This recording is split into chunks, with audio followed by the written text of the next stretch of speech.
बिस्मिल्लाहिर्रहमानिर्रहीम। अभी मैं जिस अहम ज़ियारत गाह पे बैठा हुआ हूँ, ये ज़ियारत बहुत अहम है। ये है मस्जिद अबी ज़र ग़फ़ारी, जिसको मस्जिद शुक्र भी कहा जाता है। ये मस्जिद नबवी से 900 मीटर की दूरी पर वाक़ है। ये इस लिहाज से भी बहुत अहम है कि यहाँ पर हज़ूर अकरम सल्लल्लाहु अलैहि वसल्लम ने लंबा सजदा दिया था।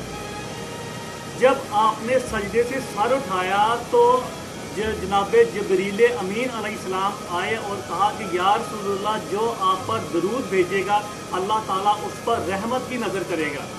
तो कुरान में फिर आयत आई है कि या अय्युहल्लज़ीना आमनू सल्लु अलैहि वसल्लिमु तस्लीमा, कि ऐ ईमान वालो, अल्लाह और उसके फरिश्ते नबी अकरम सल्लल्लाहु अलैहि वसल्लम पर दुरूद व सलाम भेजते हैं। तुम भी नबी अकरम सल्लल्लाहु अलैहि वसल्लम पर दुरूद व सलाम भेजो।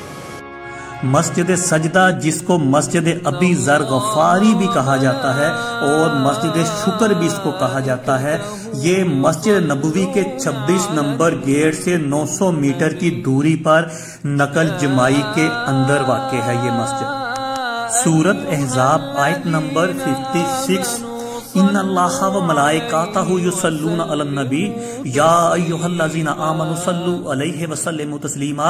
अल्लाह और उसके फरिश्ते आप सल्लल्लाहु अलैहि वसल्लम पर दुरूद व सलाम भेजते हैं। ऐ ईमान वालो, तुम भी आप सल्लल्लाहु अलैहि वसल्लम पर दुरूद व सलाम भेजो। सुनन बहकी, किताब वफा अल वफा, मसनद अहमद और शेबुल ईमान में ये हदीस सैयदना अब्दुर्रहमान बिन औफ या सैयदना अबू ज़र ग़फ़ारी से रवायत है कि आप सल्लल्लाहु अलैहि वसल्लम ने यहाँ पर एक तवील सजदा किया और जब सजदे से सर उठाया और फरमाया कि क्यों रोते हो, तो मैंने अर्ज किया कि या रसूलुल्लाह, मैं डर गया कि कहीं आप इस दारे फानी से कूच ना कर गए हो।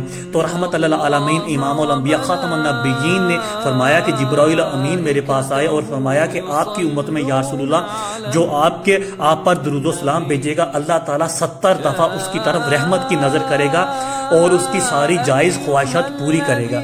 इस वजह से उलमा कहते हैं कि जब भी कोई दुआ मांगो तो उस दुआ के अव्वल और आखिर में दुरूदो सलाम लाजमी पढ़ो, दुरूदो शरीफ लाजमी पढ़ो, दुरूद शरीफ, क्योंकि ये कबूल शुदा इबादत है और उसके साथ जो भी दुआ की जाए अल्लाह ताला उसको भी कबूलियत का दर्जा देता है। शिया सुन्नी उलमा इस बात पर मुत्तफिक है कि दुरूद पाक के अलावा कोई ऐसी इबादत नहीं है जो कबूल शुदा हो। दुरूद पाक वाहद ऐसी इबादत है जो किसी सूरत अल्लाह ताला उसको रिजेक्ट नहीं करता। अल्लामा समहूदी के मुताबिक ये जगह बैतुल माल के सदकात के करीब वाक़ थी। इस वजह से इस इलाके को असवाफ भी कहा जाता था और इस मस्जिद का एक नाम मस्जिद असवाफ भी था। यहाँ पर एक बगीचा था जिसके अंदर आप सल्लल्लाहु अलैहि वसल्लम ने तवील सजदा किया। अब उस जगह पर नकल जमाई है और ये मस्जिद नकल जमाई के अंदर है। यहाँ पर ये देखें, बोर्ड पर यह हदीस लिखी हुई है। माँ के नजदीक दुरूद शरीफ से बड़ा कोई वजीफा या कोई इसमें आज़म नहीं है, इसलिए हर मुश्किल में, हर परेशानी में दुरूद शरीफ को ही लाजमी वजीफा बनाया जाए, क्योंकि ये कबूल शुदा इबादत है और इसको अल्लाह ताला किसी भी सूरत इसको रद्द नहीं करता और ये सब मुश्किलात का हल है। तो आखिर पर यही दरख्वास्त है कि इस वीडियो को देखकर लाजमी एक दफा दुरूद शरीफ लाजमी पढ़ें और मेरे लिए भी लाजमी दुआ करें। बहुत शुक्रिया। अस्सलाम।